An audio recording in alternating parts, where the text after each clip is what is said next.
Okay guys, so following on from having my remap, as promised, I'm going to take you out for a little drive in the car, give you my thoughts on how it drives. So what we're going to do, we're going to remote start that fatty, and we're going to remote start this fatty and hopefully take it for a drive. You should hear that start. There you go. Cool, okay, so if you want to follow me out to the car, we'll go for a little drive and I'll give you my thoughts.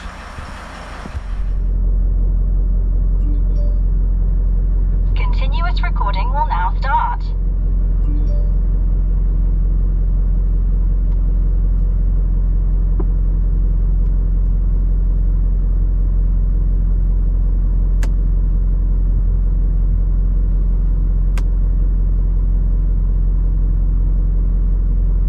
GPS connected.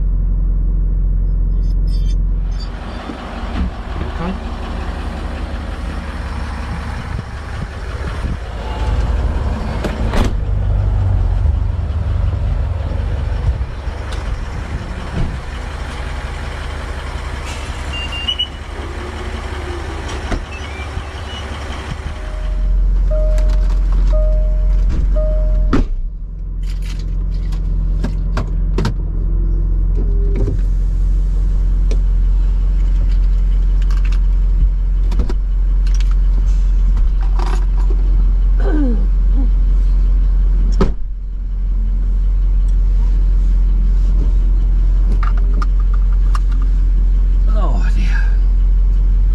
What a beautiful day. Okay guys, so we're going to go for a little drive in this car and I'm going to give you my thoughts on how it's been transformed in my opinion with this map, and we'll see what you think.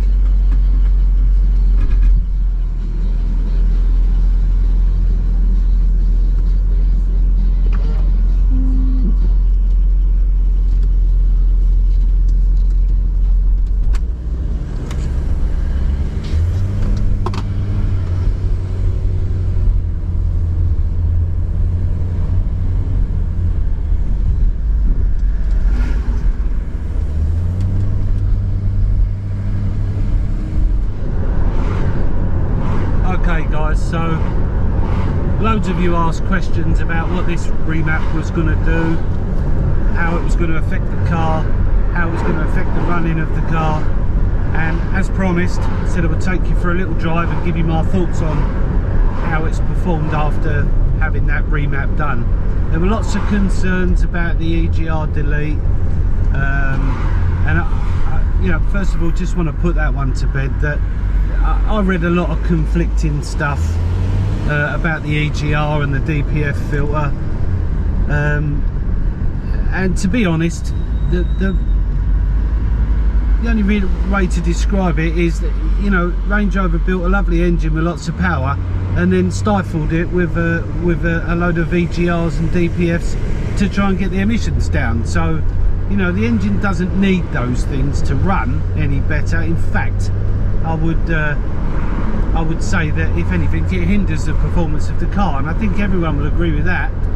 But as for the car needing to do its regeneration via the DPF, that will still occur, even though I've had the EGR mapped out of this system. So, and that only time will tell. I'll keep you posted on that one. But as for the handling of the car now, I can honestly say it's absolute night and day. It's smooth as silk now. Bags of performance. I mean, it was already a powerful car anyway, but you know, absolute bags of performance now.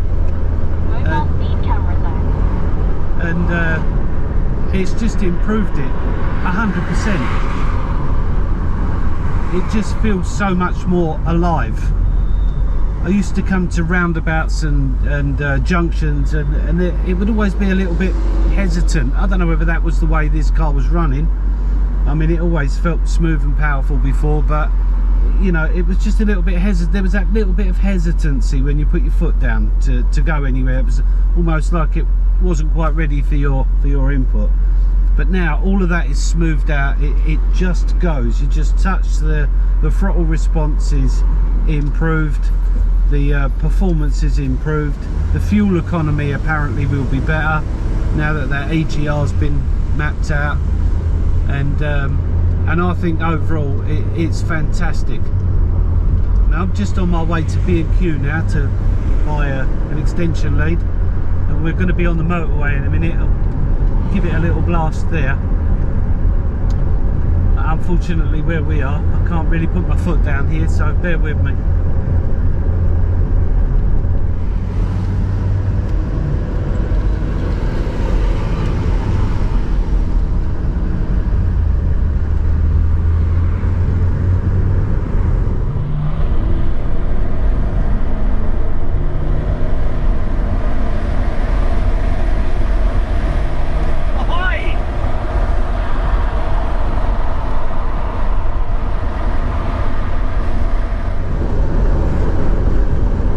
Certainly puts a smile on your face driving this now.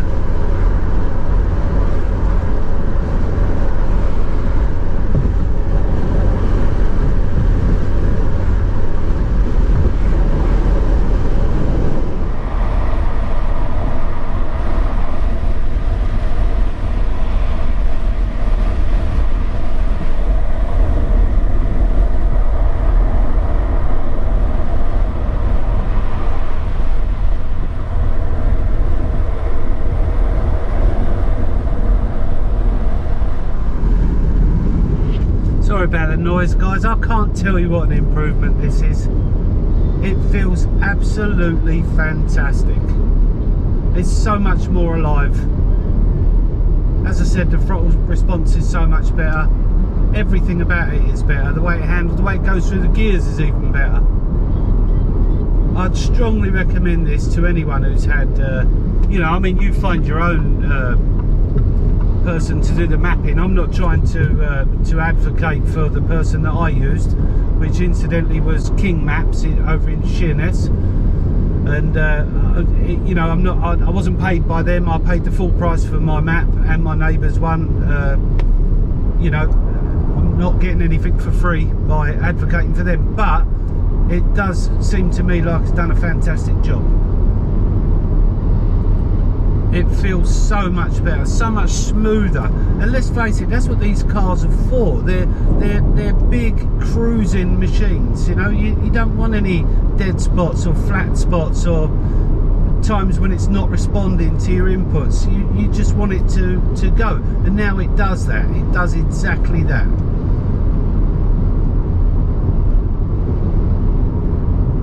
I've had no warning lights on. I've only been driving it a short time, but nothing's come up on the dashboard. As I say, I will keep you posted in future videos if I have any problems whatsoever. And I'm not telling you to go and get this done. I'm just saying, you know, this is my experience, it's my money. You know, I can spend it how I like. There'll be plenty of people that will say, oh, don't do that, you'll muck your gearbox up and you'll do this and do that. But, you know, on the other end, there's plenty of people that said do get it done. You know, it changed their vehicle, so I thought it was worth giving it a go, and I'm really pleased with it. I think if you talk to anyone else that's had it done, since I put that post up on Facebook and in my group, since I put it on there, there's so many people, there's been quite a few people that have said that they had their one done and they're really pleased with the results as well. So can't all be lying, and I've got no reason to lie. In fact, you know, I've been a bit of a guinea pig for you guys, getting it done, and hopefully be able to pass that on to you guys. So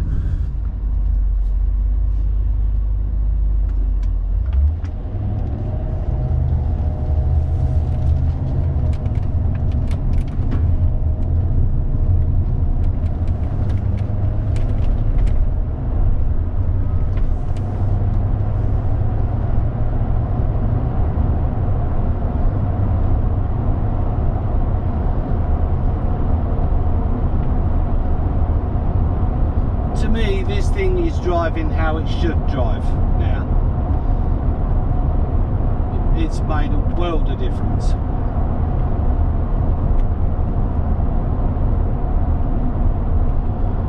I've got a trip planned to Scotland, doing the North Coast 500 in September, in about 5 weeks time, and so yeah, I should be able to report a lot better on the fuel economy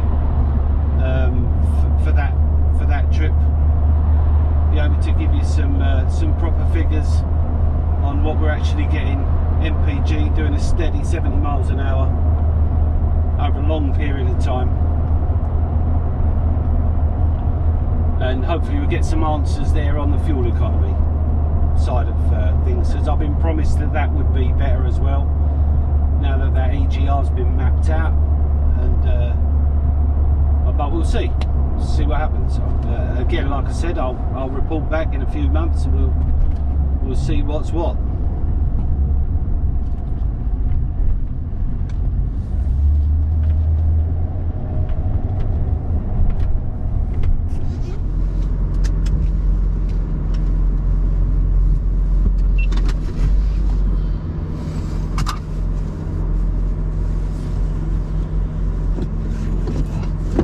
Well, we're here at B&Q now, guys, so I'm going to go in and get my extension lead, and see you in a bit.